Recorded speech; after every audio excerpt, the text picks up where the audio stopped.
ආයුබෝවන් තෙරුවන් සරණයි 10 ශ්‍රේණිය සාමාන්‍ය පෙළ විභාගයට අදාළ සිංහල භාෂාව හා සාහිත්‍ය පොතේ දෙවැනි පාඩමේ දෙවැනි කොටස පළවෙනි පාඩමේ කොටස් කතා කළා දෙවැනි පාඩමේ එක කොටසක් අපි සාකච්ඡා කළා දෙවැනි කොටස විදිහට අපි කතා කරනවා අක්ෂර උප්පත්ති ස්ථාන පළවෙනි පාඩමේදී පළවෙනි කොටසේදී අපි අක්ෂර මාලාව ගැන සාකච්ඡා කළා. ඉතින් අක්ෂර මාලාවටම සම්බන්ධයි අක්ෂර උත්පත්ති ස්ථාන සහ අභ්‍යාස පිළිබඳව අපි සාකච්ඡා කරනවා. විභාගයට අක්ෂර මාලාව සම්බන්ධ කරගෙන ප්‍රශ්න නිර්මාණය වෙන ආකාරයටම තමයි අභ්‍යාස ඉදිරිපත් වෙලා තියෙන්නේ. ඒ පිළිබඳවත් අපි සාකච්ඡා කරන්නට පිළිතුරු ගොඩනගන්නට බලාපොරොත්තු වෙනවා. එහෙමනම් අපි බලමු පාඩම. ඔබට මතක ඇති පළවෙනි කොටසේදී අක්ෂර සිංහල අක්ෂර මාලාව කියන මේ පාඩම යටතේ තිබුණු බොහෝ විස්තර අපි සාකච්ඡා කළා. ඉතින් ඊට පස්සේ අපි බලාපොරොත්තු වෙන්නේ ස්වර පිළිබඳව කතා කළා. කෙටි ස්වර, දීර්ඝ ස්වර, රස්ව දීර්ඝ, ව්‍යංජන අකුරු ගාත්‍රාක්ෂර පිළිබඳව කතා කළා. වර්ග අක්ෂර පිළිබඳව, අල්ප ප්‍රාණ, මහ ප්‍රාණ මේ අක්ෂර මාලාවේ වර්ගීකරණයන්, වර්ගාන්තාක්ෂර, වර්ගාන්ත අක්ෂර, සංඥක අක්ෂර, අන්තස්ථාක්ෂර, අර්ධස්වර කියලා හැඳින්වුවා. ඌෂ්මාක්ෂර, අනුස්වාරය සහ විසර්ගය, ගෝස අගෝස අක්ෂර මේ කියන කොටස් ඔක්කොම සාකච්ඡා කරලා පාඩම ටිකක් දීර්ඝ වෙන නිසා තවත් කොටසකින් මේ තොරතුරු ටික සාකච්ඡා කරන්නට අපි අදහස් කළා. ඉතින් අපි බලමු මේ කොටසේදී අපිට මොනවද සාකච්ඡා කරන්නට තියෙන්නේ කියලා. අක්ෂර උත්පත්ති ස්ථාන අපිට විස්තරයක් ඉදිරිපත් වෙලා තියෙනවා. ශබ්ද උච්චාරණයේදී මුවෙහි ඇති දිව, යටි දත් හෝ යටිතොල යන ඉන්ද්‍රියන් උගුර, තල්ල, මුදුන, උඩුදත්, උඩුතොල් ආදී චලනය නොවන ඉන්ද්‍රියන් වෙත ස්පර්ශ වීම සිදුවේ. ඒවා අක්ෂර උපදින ස්ථානයි. අක්ෂර උපදින ස්ථාන අනුව සිංහල අක්ෂර වර්ග කළ හැකිය. සිංහල අක්ෂර වර්ග කළ හැකිය. ශබ්ද උච්චාරණයේදී මුවෙහි ඇති දිව, යටි දත් හෝ යටිතොල යන ඉන්ද්‍රියන් උගුර, තල්ල, මුදුන, උඩුදත්, උඩුතොල් ආදී චලනය නොවන ඉන්ද්‍රියන් එක්ක ස්පර්ශයක් සිද්ධ වෙනවා. එහෙම ස්පර්ශ වෙලා තමයි අක්ෂර නිර්මාණය වෙන්නේ. ඒවා අක්ෂර උපදින ස්ථාන විදිහට සලකනවා. අක්ෂර උපදින ස්ථාන අනුව සිංහල අක්ෂර වර්ග කරන්නට පුළුවන්. සිංහල අක්ෂර වර්ගීකරණය කරන්නට පුළුවන්. අවශ්‍ය විශේෂ දේවල් තවත් විශේෂ කරලා හඳුනා ගැනීමට අවශ්‍ය නිසා අපි මේ විදිහට පාඩම සාකච්ඡා කරමු. ඉතින් ඔබට පේනවා හොඳින් පේනවා කණ්ඨජ. කණ්ඨජ කියලා අකුරු උපදින තැන කණ්ඨජ, තාලුජ, මූර්ධජ, දන්තජ, ඕෂ්ඨජ.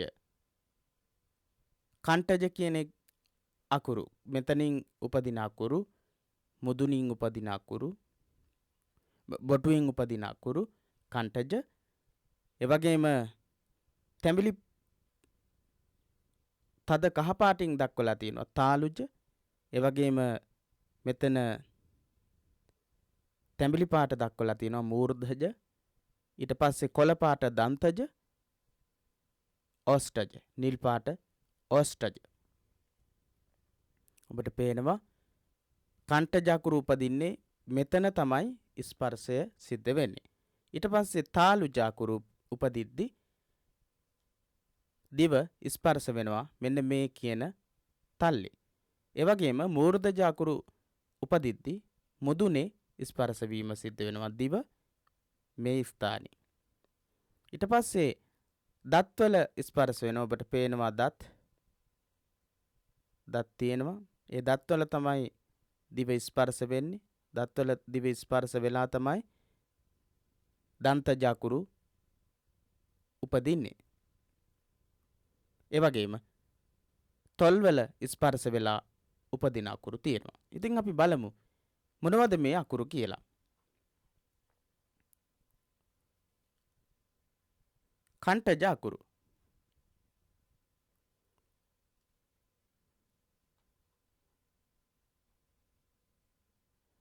හොඳට බලන්න. කණ්ඨජ අකුරු. දිවේ මුල කොටස උගුර කණ්ඨය දෙසට ලංවීමෙන් උපදින ශබ්ද අ ආ කක්ඛ ගග්ඝ ං ග හ අහ් කියන අකුරු බොටුවෙන් උපදින අකුරු. හොඳට බලන්න. මෙන්න මේ ස්ථානයෙන් තමයි ශබ්දේ උපදින්නේ. ජ කියන අකුරේ අදහස තමයි බොටුවෙන් ජ උපදින කියන අදහස. ජ කියලා කියන්නේ උපදිනවා කියන අදහස. ජනිත වෙනවා කියන එක. හට ගන්නවා කියන එක. ඉතින් එතකොට කණ්ඨයෙන් උපදින අකුරු කණ්ඨජ. එහෙනම් මෙන්න මෙතන තමයි කණ්ඨජ කියලා කියන්නේ. කණ්ඨය කියලා කියන්නේ බොටුව කියලා කියන්නේ. බොටුවෙන් උපදින අකුරු අපි මේ සාකච්ඡා කළේ සිංහල හෝඩියේ අ ආ කක්ඛ ගග්ඝ ං ග හ අහ් කියන අකුරු. අකුරු තියෙනවා 1 2 3 4 5 6 7 8 9 10යි. කණ්ඨජ අකුරු 10යි. අ ආ කක්ඛ ගග්ඝ ං ග හ අහ් කියන අක්ෂර. ඊට පස්සේ තාලුජ අකුරු. තාලුජ අකුරු කියලා කිව්වේ ඔබට පේනවා තාලුජ අකුරු කොතනින්ද නිර්මාණය වෙන්නේ කියලා. තල්ලෙන් තමයි ශබ්දය නිකුත් වෙන්නේ. දිවේ මැද කොටස තාලුව වෙත සමීප වීම නිසා උපදින ශබ්ද ඉ ඊ චාච්ඡ ජාජ්ජ ඤ ජ යා ස. ඉ ඊ චාච්ඡ ජාජ්ජ ඤ ජ ච ජ ය ස කියන අකුරු තමයි තල්ලෙන් උපදින අකුරු. හොඳින් බලන්න. මෙන්න මේ ස්ථානයෙන් තමයි උපදින්නේ. මෙන්න මේ ස්ථානයෙන් තල්ලෙන් උපදින්නේ.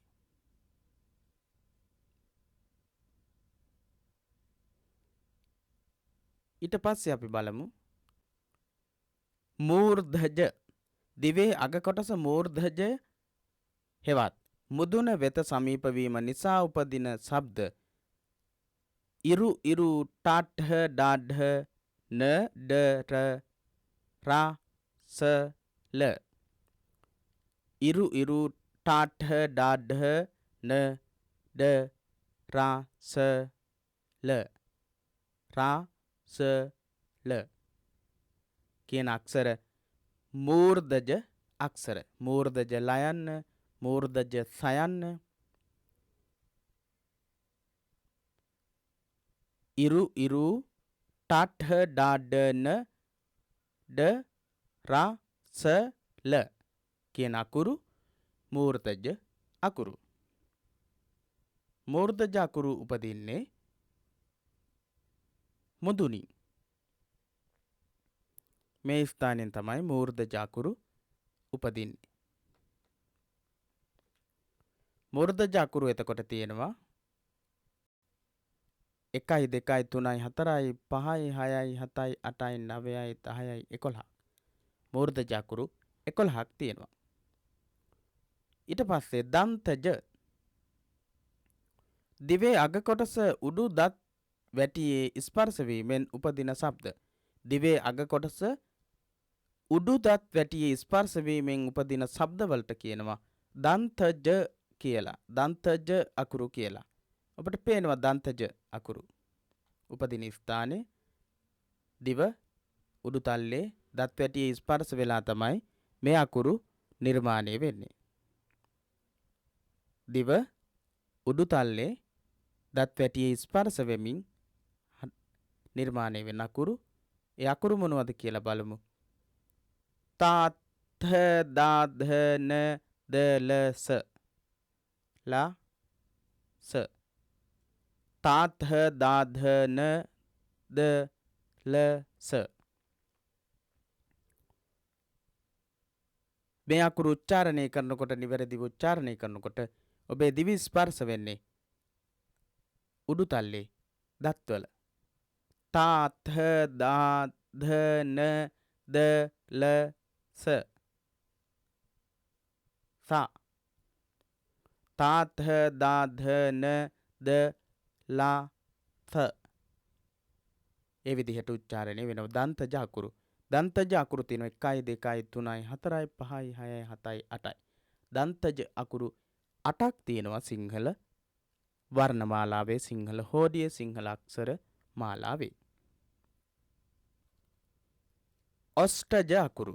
ඔෂ්ටජ අකුරු යටි තොල හා උඩු තොල ආධාරයෙන් උපදින ශබ්ද. යටි තොල හා උඩු තොල ආධාරයෙන් ආධාර කරගෙන උපදින ශබ්ද විශේෂයක් තියෙනවා. අපි බලමු. යටි තොල සහ උඩු තොල. මේ තොල් දෙක එකතු වෙනවා මේ අකුරු උච්චාරණය කරනකොට. මේ අකුරු උච්චාරණය කරනකොට ඔබට පේනවා මේ අකුරු උච්චාරණය කරනකොට උඩ තොල සහ යටි තොල දෙක ස්පර්ශ වෙමින් තමයි අකුරු ශබ්ද වෙන්නේ. අපි බලමු. උ ඌ පා පහ බා භ ම බ ව ෆ.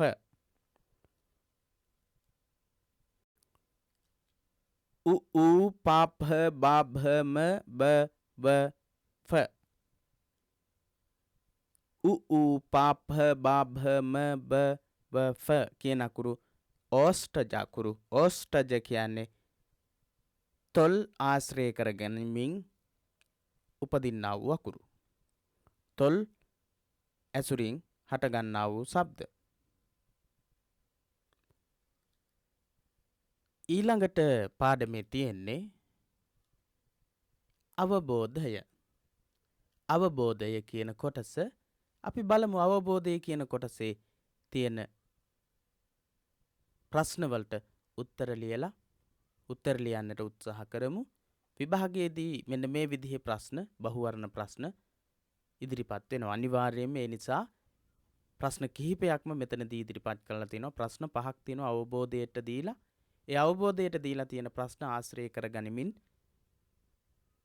සාමාන්‍ය පෙළ විභාගයේ සිංහල භාෂාව හා සාහිත්‍ය ප්‍රශ්න පත්‍රයේදී ප්‍රශ්න ඉදිරිපත් වෙනවා. ඒ නිසා අපි බලමු පිළිතුරු තෝරා ගැනීමේදී අනුගමනය කරන්නට ඕන දේවල් මොනවද කියලා.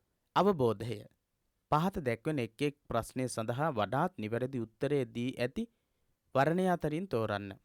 වඩාත් නිවැරදි පිළිතුර දීලා තියෙන වර්ණ අතරින් තෝරන්නට තියෙන්නේ. හරිම ලේසි. ඒ වගේම වරද්ද ගත්තොත් ලකුණු අහිමි වෙනවා. බහුවර්ණ ප්‍රශ්නවල අවාසිය ඒකයි. නිවැරදි වුණොත් ලකුණු ඒ විදිහටම ලබා ගන්න පුළුවන් ඉතාමත් ඉක්මනින්. වැරදුනොත් එක ලකුණක්වත් ලබා ගන්න බෑ. ඒක තමයි බහුවර්ණ ප්‍රශ්නවල තියෙන වාසිය සහ අවාසිය භයානකකම. ඉතින් අපි බලමු. අක්ෂර මාලාවක් යනු සිංහල භාෂාවේ සියලුම ශබ්ද ලියා දක්වන සංකේත සමූහයයි. ඊළඟ පිළිතුර මුවින් නිකුත් වන භාෂාත්මක ශබ්ද සඳහා වන දෘෂ්ටි ගෝචර සංකේත සමූහයයි. අක්ෂර ලේඛනගත කිරීම සඳහා භාවිත වන ක්‍රමයකි. සංකේත සමූහයකින් සැදුම්ලත් විශේෂ සටහනකි. සිංහල භාෂාවේ සියලුම ශබ්ද ලියා දක්වන සංකේත සමූහයයි මුවින් නිකුත් වන භාෂාත්මක ශබ්ද සඳහා වන දෘෂ්ටිගෝචර සංකේත සමූහයයි. අක්ෂර ලේඛනගත කිරීම සඳහා භාවිත වන ක්‍රමයකි. සංකේත සමූහයකින් සැදුම්ලත් විශේෂ සටහනකි. ඒ විදිහට පිළිතුරු රාශියක් ලබා දෙනවා. පළවෙනි එක සිංහල භාෂාවේ සියලුම ශබ්ද ලියා දක්වන සංකේත සමූහයයි. සිංහල භාෂාවේ සියලුම ශබ්ද ලියා දක්වන සංකේත සමූහයයි.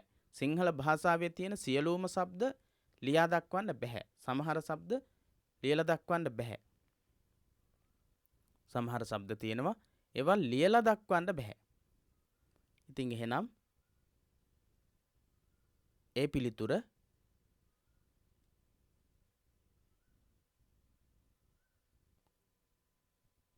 මේ පිළිතුර නිවැරදි නැහැ. අපි බලමු පාඩමේ තියෙනවා මේ සඳහා පිළිතුරු ලබා දීලා.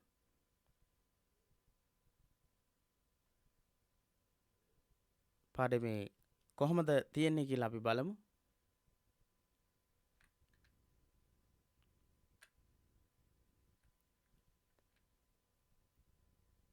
සිංහල භාෂාව අක්ෂර මාලාව ගැන විස්තර කරන්නට කලින් පුංචි සටහනක් තියෙනවා. කතා කිරීමේදී මුවින් නිකුත් වන ශබ්ද ලියා දක්වන දෘෂ්ටිගෝචර සංකේත අක්ෂර හෙවත් අකුරු නමින් හැඳින්වේ. කතා කිරීමේදී මුවින් නිකුත් වන ශබ්ද ලියා දක්වන දෘෂ්ටිගෝචර සංකේත අක්ෂර හෙවත් අකුරු නමින් හැඳින්වේ කියලා අපිට පිළිතුරු පාඩමේම තියෙනවා. ඉතින් එහෙමනම් සිංහල භාෂාවේ සියලුම ශබ්ද ලියා දක්වන සංකේත සමූහයයි කියන එක වැරදි. මුවින් නිකුත් වන භාෂාත්මක ශබ්ද සඳහා වන දෘෂ්ටිගෝචර සංකේත සමූහයයි කියන එක තමයි නිවැරදි වෙන්නේ. අනිත් පිළිතුරුත් නිවැරදි වගේ අපිට දැනෙන්න පුළුවන්. හැබැයි නිවැරදිම පිළිතුර තමයි ඔබ ලිවිය යුතු වෙන්නේ. නිවැරදිම පිළිතුර ලිව්වොත් තමයි ඔබට ලකුණු ලබා ගන්න පුළුවන්කම තියෙන්නේ. එහෙමනම් මුවින් නිකුත් වන භාෂාත්මක ශබ්ද සඳහා වන දෘෂ්ටිගෝචර සංකේත සමූහයයි කියන පිළිතුර තමයි නිවැරදි පිළිතුර වෙන්නේ.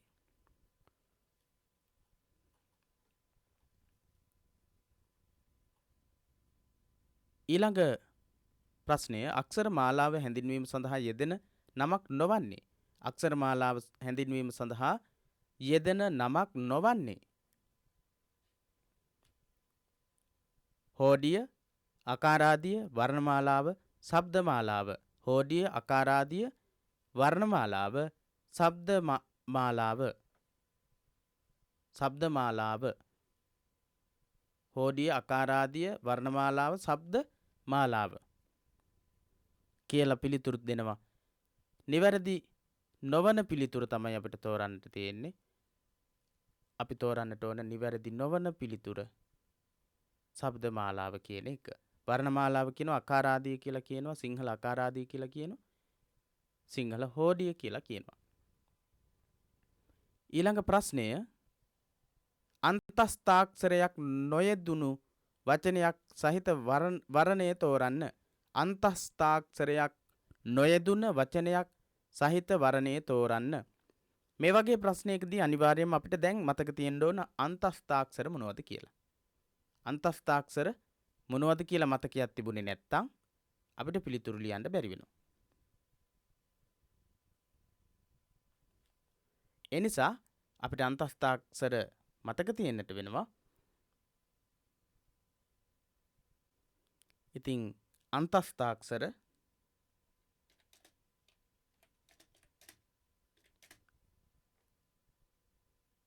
මේ කියන අකුරු. මේ අකුරු තමයි අන්තස්ථාක්ෂර. ඔබට පේනවා යාරලව. අන්තස්ථාක්ෂරයක් නොයෙදුන වචනයක් සහිත වර්ණය තෝරන්න කියලා කියන්නේ.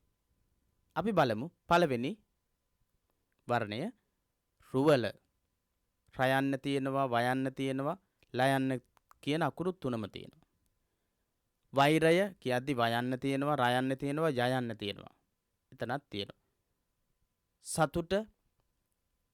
සතුට කියන එකේ සයන්න අන්තස්ථාක්ෂර වලට එන්නේ නැහැ.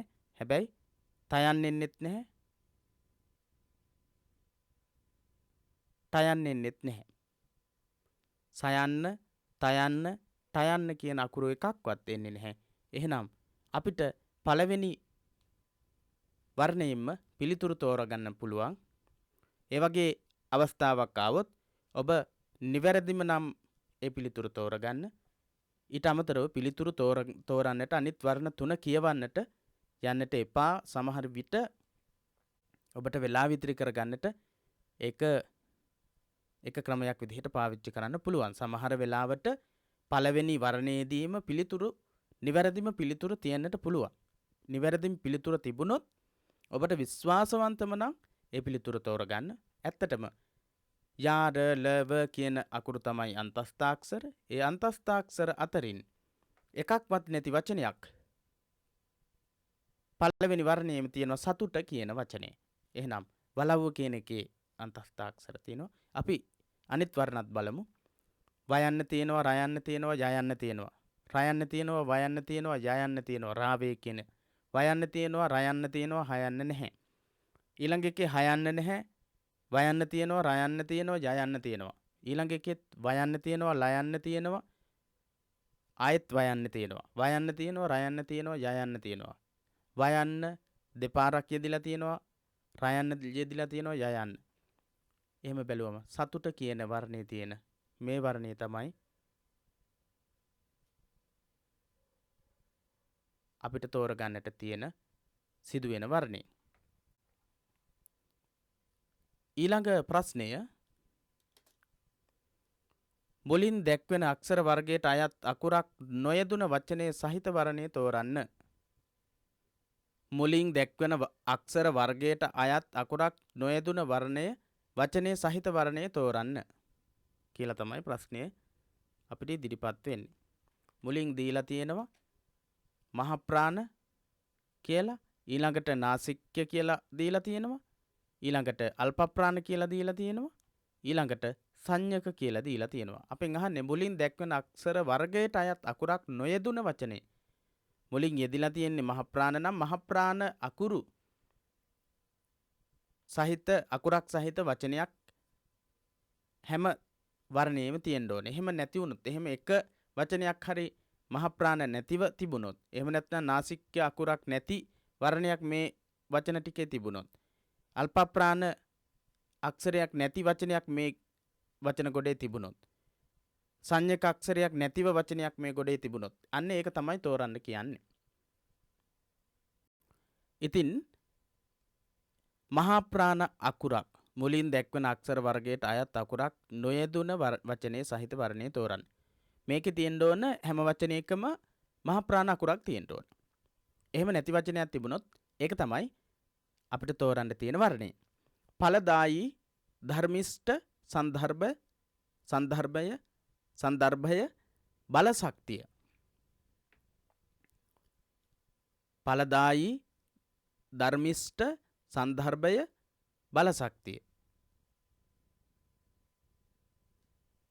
කියන වචන වලින් අපි දන්නවා මහ ප්‍රාණ අකුරු 10ක් තියෙනවා. මහ ප්‍රාණ අකුරු 10ක් තියෙනවා. මහ ප්‍රාණ අකුරු 10න් එකක්වත් නොයේදී ඇති වචනේ පළවෙනි වර්ණයේ තියෙනවා නම් අපිට ඒක තෝරගන්න වෙනවා. අපි බලමු.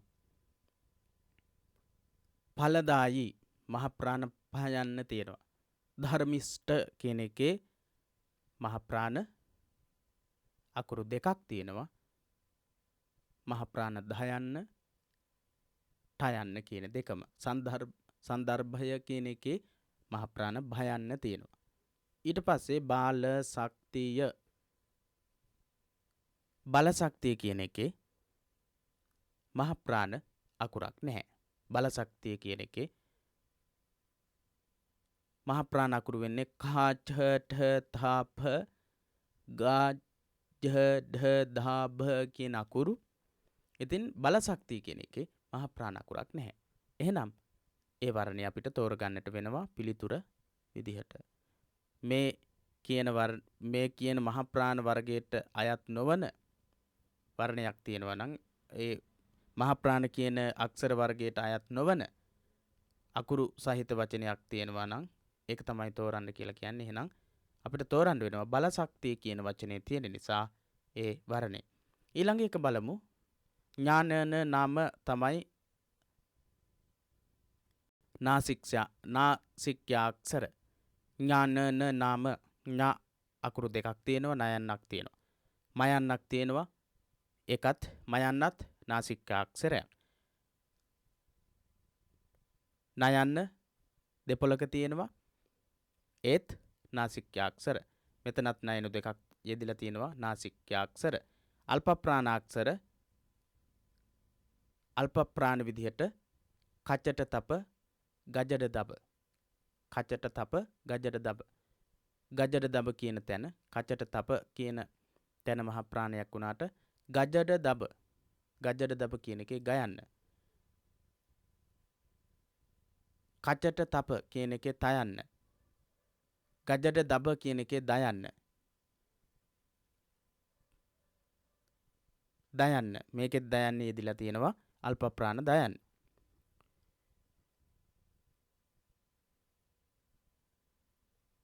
ඊට පස්සේ සංඥක අකුරු. සංඥක අකුරු අපි දන්නවා ඥාඥන නාම කියන අකුරු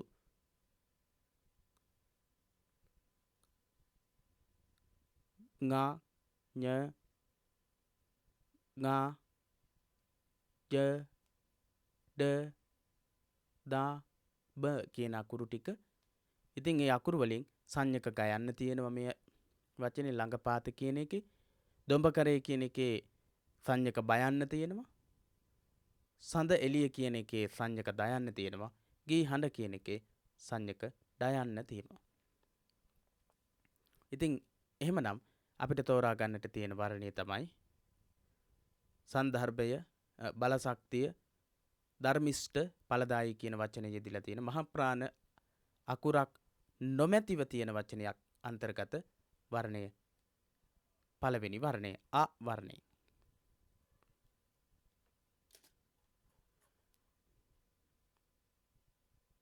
ඊළඟට අපිට කියනවා ඌෂ්මාක්ෂර එකක් පමණක් යෙදුන වචනයක් සහිත වචන පේළිය තෝරන්න. ඌෂ්මාක්ෂර තියෙනවා සාස සහ ෆ සාස සහ ෆ අහ ඒ අකුරු සාස සහ ෆ අහ කියන අකුරු. එහෙනම් සාස කියන අකුරු දෙකක් තියෙනවා සයනු දෙකක්. ඒ සයනු දෙකම ඌෂ්මාක්ෂර. මේකෙත් සයනු දෙකක් යෙදලා තියෙනවා ඌෂ්මාක්ෂර. සිනහව කියන එකෙත් හයන්න සහ සයන්න කියන දෙකම යෙදෙනවා. එහෙනම් ඒව ඌෂ්මාක්ෂර. සහේතුක කියන එකෙත් සයන්නයි හයන්නයි හේ කියන එකේ හයන්න ඌෂ්මාක්ෂරයක්. එහෙනම් ඌෂ්මාක්ෂර එකක් පමණක් යෙදුන වචනයක් සහිත වචනය තමයි වර්ණය තමයි තෝරන්න තියෙන්නේ. ඌෂ්මාක්ෂර එකයි යෙදෙන්න ඕන. හාස්‍ය කියන එකේ හායන්න සහ සයන්න තියෙනවා. සංහාරය කියන එකේ සයන්න සහ හයන්න තියෙනවා. ප්‍රහාරසය කියන එකේ හයන්න සහ මූර්ධජ සයන්න තියෙනවා. ඒ වගේම සිහිනය කියන එකේ සයන්න සියන්න සහ හියන්න කියන දෙකේම තියෙන්නේ ඌෂ්මාක්ෂර දෙකක්. නෂ්ටාවශේෂ කියන එකේ ඌෂ්මාක්ෂර දෙකක්ම යෙදිලා තියෙනවා. ඌෂ්මාක්ෂර තුනක් තියෙනවා. එකම අක්ෂරයේ දෙපොළක යෙදිලා තියෙනවා. සහෝදර කියන එකේ සයන්න හයන්න කියන දෙකම ඌෂ්මාක්ෂර. බහුශ්‍රෘත කියන එකෙත් හයන්න සහ ශ්‍රු අකුර ඌෂ්මාක්ෂරයකින් හැදිලා තියෙන්නේ. හේසාරවය කියන එකෙත් හේ අකුර සහ සා අකුර ඌෂ්මාක්ෂරයක්. සන්තුෂ්ටිය කියන එකේ සයන්න සහ ස් මූර්ධජ සයන්න. ස්වභාෂාව කියන එකෙත් අල් සයන්න සහ සායන්න. සහතිකය කියන එකේ සයන්න සහ හයන්න. ද්විභාෂා කියන එකේ අවසානම වර්ණයේ අවසානම වචනය එක ඌෂ්මාක්ෂරයයි තියෙන්නේ. සා අකුර විතරයි. මූර්ධජ සයන්න විතරයි ඌෂ්මාක්ෂරයක් විදිහට යෙදිලා තියෙන්නේ. එහෙනම් අපිට තෝරා ගන්නට වෙන්නේ වර්ණය පස්වෙනි ප්‍රශ්නේ අවසානම වර්ණය තමයි අපිට තෝරගන්නට වෙන්නේ. ඔය විදිහට පැටලිලි සහගත විදිහට තමයි විභාගයේදී අපිට ප්‍රශ්න ඉදිරිපත් වෙන්නේ. ඒ නිසා අනිවාර්යයෙන්ම සිංහල හෝඩිය පිළිබඳව හොඳ අවධානයකින් කටයුතු කළ යුතුයි.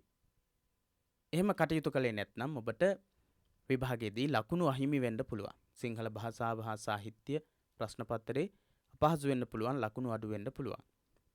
ඊළඟට අභ්‍යාස කිහිපයක් අපිට කරන්නට වෙනවා. අපි මේ අභ්‍යාස කිහිපයත් ඊටමත් ඉක්මනින් කරමු. සිංහල අක්ෂර මාලාව ආශ්‍රයෙන් පහත සඳහන් වගුව සම්පූර්ණ කරන්න කියන ප්‍රශ්නේ. අපි අභ්‍යාස ලියමු. සිංහල අක්ෂර මාලාව ආශ්‍රයෙන් පහත සඳහන් වගුව සම්පූර්ණ කරන්න. දැන් සිංහල අක්ෂර මාලාව අපි හොඳින් අධ්‍යයනය කරලා තියෙන්නේ නිසා ඊටමත් ඉක්මනින් අපිට පුළුවන් පිළිතුරු ඉදිරිපත් කරන්න. අපි බලමු. ස්වරවල කොටස් දෙකක් තියෙනවා. ඒ කොටස් දෙක තමයි රස්ව සහ දීර්ඝ. ඉතින් රස්ව අකුරු ටික මුලින්ම දක්වන්නට කියලා කියන්නේ.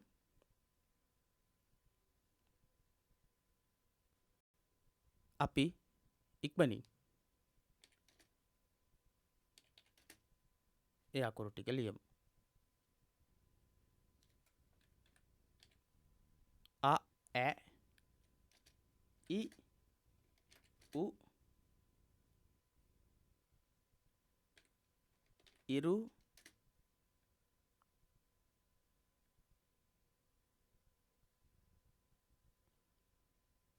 ඉලු ඒ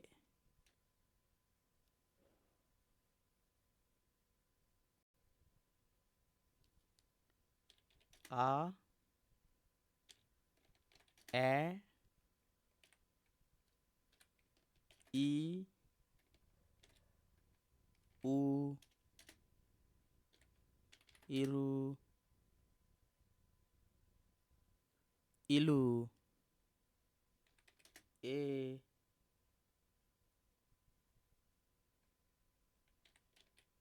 ඔව්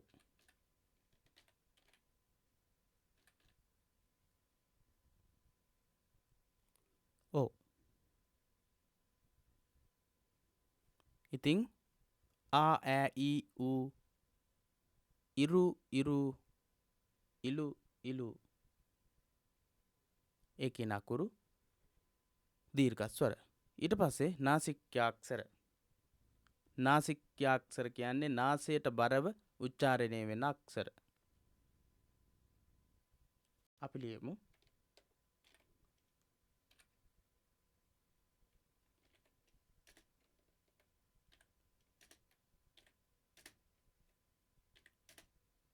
ගඤ්ඤන නම සංඥක අක්ෂර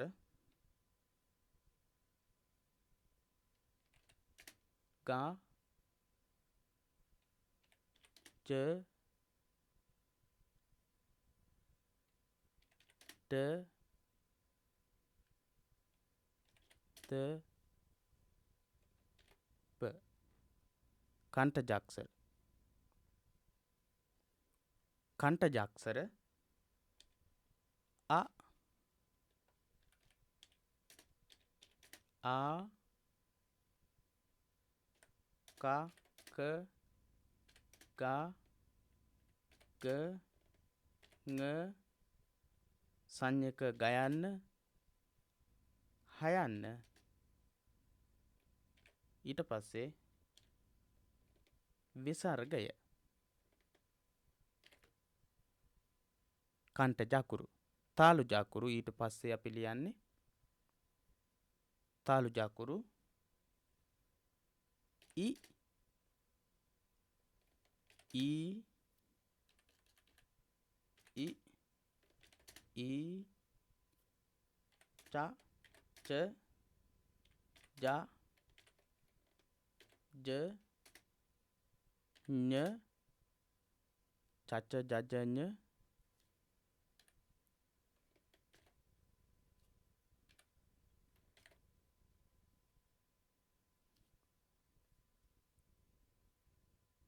සංඥක ජයන්න ජයන්න තාලුජ සයන්න. මූර්ධජ අකුරු.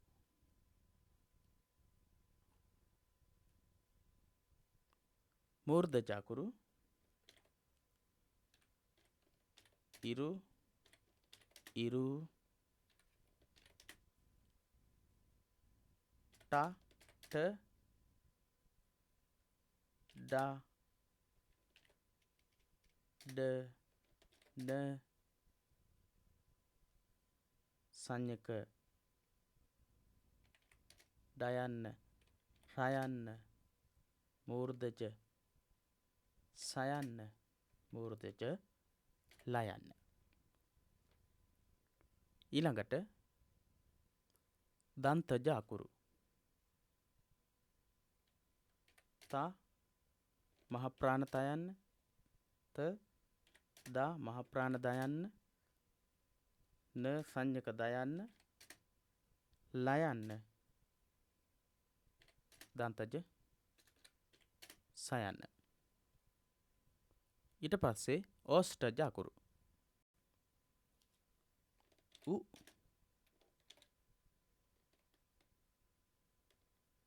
ඌ පා ප බා භ ම සංඥක බයන්න වයන්න ෆ අක්ෂරය. අන්තස්ථාක්ෂර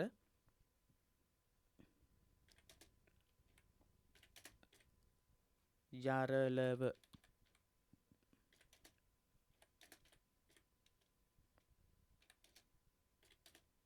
අන්තස්ථාක්ෂර ඌෂ්මාක්ෂර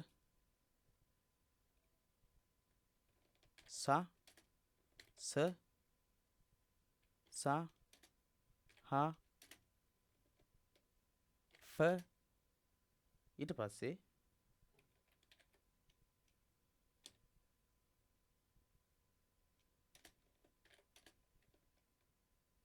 අ.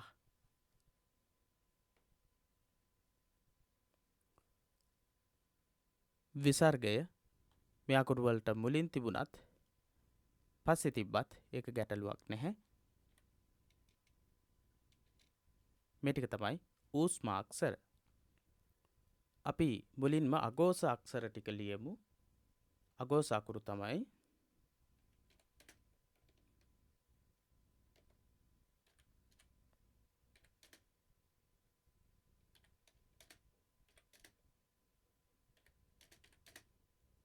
සහ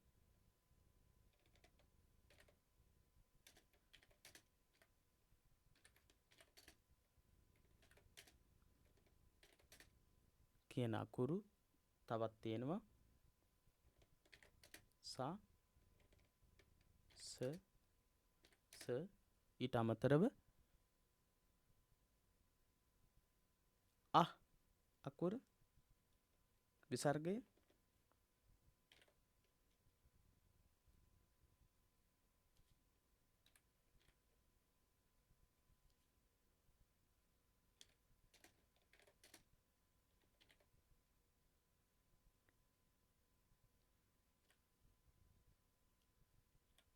ඊට පස්සේ ෆ අකුර. ඒවා තමයි අඝෝෂාක්ෂර. අනිත් සියල්ලක්ම ඝෝෂාක්ෂර විදිහට තමයි ගණන්නේ. සිංහල භාෂාවේ තියෙන මෙන්න මේ අකුරු ටික ඇරෙන්න මේ ටික තමයි අඝෝෂාක්ෂර. මේ අක්ෂර වලට අමතරව තියෙන සියලුම අක්ෂර ස්වර ශබ්ද යරලව ඒ වගේම අල්ප ප්‍රාණ මහ ප්‍රාණ වල තියෙන අනිකුත් අකුරු ඒ සියල්ලක්මත් ඇතුළත් වෙනවා ഘോഷ කියන කොටසට. අපි ඊළඟ ප්‍රශ්නය බලමු. පහත සඳහන් මහ ප්‍රාණ අකුරු යෙදෙන වචන දෙක බැගින් ලියන්න. මහ ප්‍රාණ අකුරු මේ අකුර යෙදෙන වචන දෙක බැගින් ලියන්නට කියනවා. අපි ලියමු.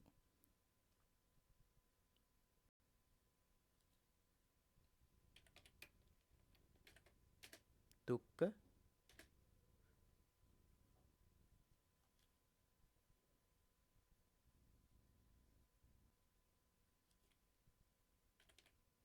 ලේඛන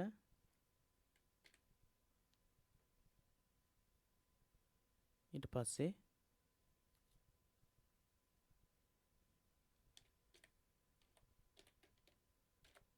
අනර්ග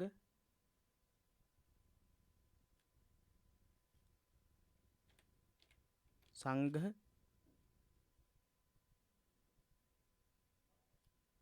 රුච ඡන්දය කැමැත්ත කියන එක පංච නීවරණ ධර්මවල උගන්වන්නේ.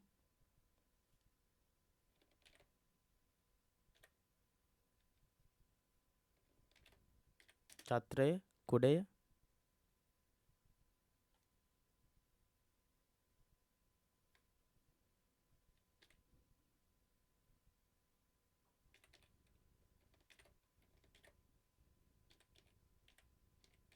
මජ්ජන්තික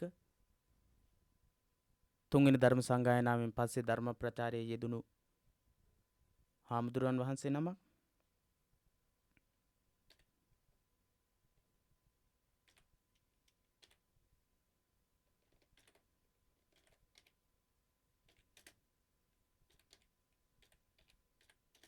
සූත්‍ර පිටකයේ එක නිකායක්.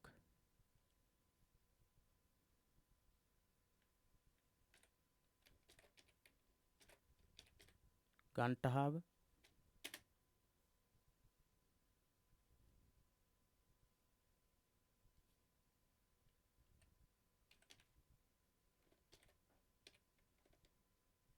කුෂ්ඨ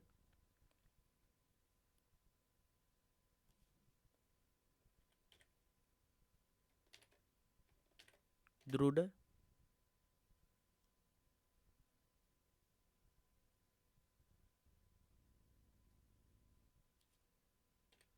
මූඩ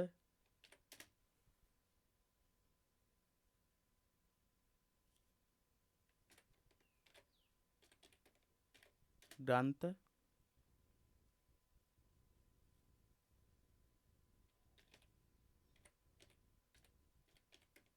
මාර්ගස්ථ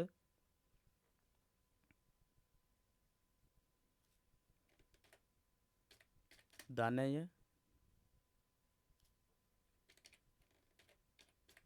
නිධානය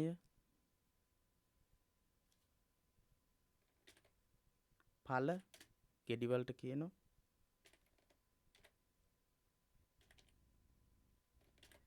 ප්‍රතිඵල ප්‍රතිඵලවලට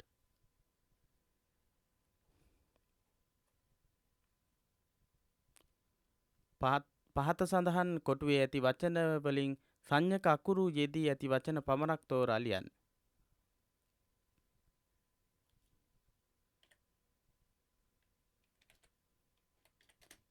දඟරය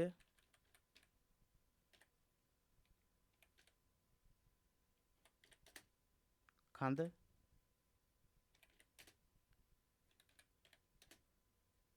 කඹය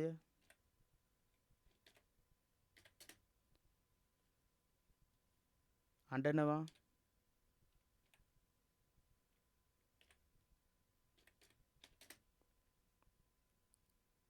සඳ ළඹය ගඟ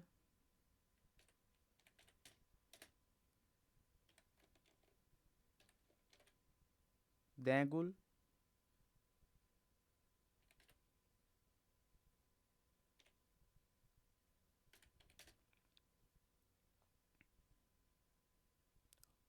හොඬ සංඥක අකුරු විතරක් තියෙන වචන. කෙටි පිළිතුරු සපයන්න. අනුස්වාරය සහිත වචන දෙකක් ලියන්න. අනුස්වාරය කියන්නේ බිඳුව. ලංකාව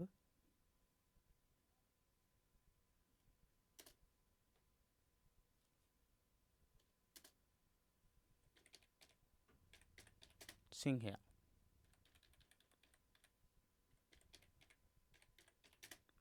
සිංහයා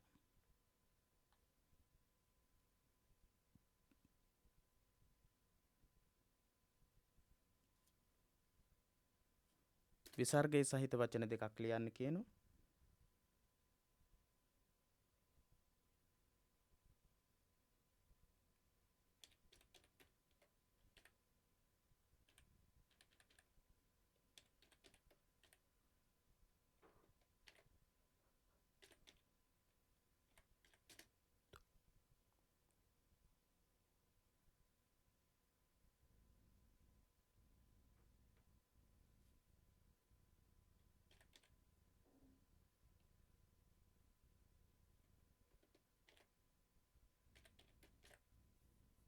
දුක්ඛ.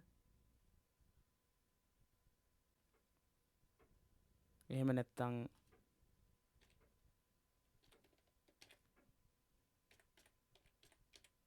මනහ කල්පිත. ෆ අක්ෂරයේ යෙදෙන වචන දෙකක් ලියන්න කියනවා. ෆැන්ටා,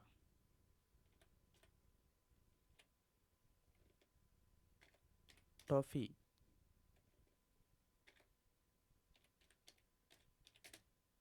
ෆාතිමා. ඒ විදිහට ලියන්න පුළුවන්. සිංහල අක්ෂර මාලාවේ ගෝසාක්ෂර 4ක් ලියන්න. ගෝසාක්ෂර 4ක්. ගා, ජ, ඩ, තා, බ. 4යි ලියන්න කියන්නේ. ඌස්ම අක්ෂර 4ක් ලියන්න. සා,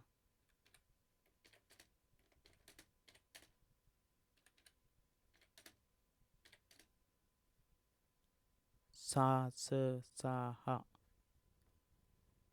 ඉතින් ඒ විදිහට අපිට පිළිතුරු ලියන්නට පුළුවන්. අපේ සාකච්ඡා කළේ 10 ශ්‍රේණියේ දෙවැනි පාඩමේ 10 ශ්‍රේණියේ දෙවැනි පාඩමේ දෙවැනි කොටස විදිහට අක්ෂර උප්පත්ති ස්ථාන පිළිබඳව කතා කළා. ඒ වගේම අවබෝධය කියන කොටසේ බහුවර්ණ ප්‍රශ්න නිර්මාණය වෙන ආකාරය පිළිබඳව හෝඩිය සම්බන්ධ කරගෙන බහුවර්ණ ප්‍රශ්න නිර්මාණය වෙන්න පුළුවන් විදිහ පිළිබඳව ඉගෙන ගන්නට අධ්‍යයනය කරන්නට දීලා තිබුණු ප්‍රශ්න සම්බන්ධ කරගෙන අපි දීර්ඝව සාකච්ඡා කළා. ඊට පස්සේ අපි අභ්‍යාස ලිව්වා. ඒවට පිළිතුරු ගොඩ නැගුවා මේ පාඩම තුලින්. එහෙමනම් ඉතින් අපි ඊළඟ පාඩමෙන් හමුවීමේ බලාපොරොත්තුවෙන් මේ පාඩමෙන් සමුගන්නටයි බලාපොරොත්තුව. පිරිවෙන දහම් පාසල අපේ YouTube නාලිකාව තුලින් සාමාන්‍ය පෙළ 11 ශ්‍රේණී 10 ශ්‍රේණී සිංහල බුද්ධ ධර්මයේ වගේ විෂයන් පිළිබඳව සාකච්ඡා කරනවා. ඉදිරියට අපි බලාපොරොත්තු වෙනවා දීර්ඝ වශයෙන් ප්‍රශ්න පත්‍ර සාකච්ඡාවන් සිද්ධ කරන්නටත් බලාපොරොත්තුවක් තියෙනවා. එහෙමනම් ඒ පාඩම් වලින් හමුවීමේ බලාපොරොත්තුවෙන් මේ පාඩමින් සමුගන්නවා. තුන්වෙනි පාඩමින් හමුවීමේ බලාපොරොත්තුවෙන් ඔබට තෙරුවන් සරණයි.